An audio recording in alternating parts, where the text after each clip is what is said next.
esa soy yo.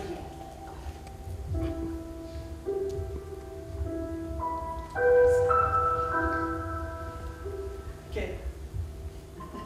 ¿Es alguno de vosotros inmune a los estragos del tiempo? ¿Ha venido algún inmortal a verme? ¿Alguna divinidad a salvo del naufragio de la belleza? Esta noche voy a ser yo quien elija las palabras.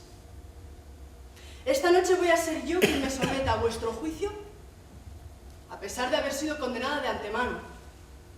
Pero esta noche las palabras que den forma a los hechos serán las mías. Soy inmortal por ser la hija del todopoderoso Zeus, su única hija con una mortal, condenada por él al deterioro eterno para hacerme pagar mi insolente acercamiento a la belleza divina. Me revuelvo contra ti, Padre Celestial, y reclamo justicia. Comienza el juicio a Helena, el juicio a la gran zorra. Ellos serán el jurado popular, y si tras escuchar mi historia me encuentran inocente, reclamo el olvido. Que yo les daré razones si es que todavía no tienen suficientes para que te vuelvan la espalda y se olviden de tu nombre. Y si ellos olvidan la palabra para ti, Dios dejará de existir. Quien la bebe no derrama lágrimas durante un día completo. Ya pueden pasar por el bronce. A tus padres, a tus hijos, que los mirarás desangrarse como el que ve llover. Es fabuloso.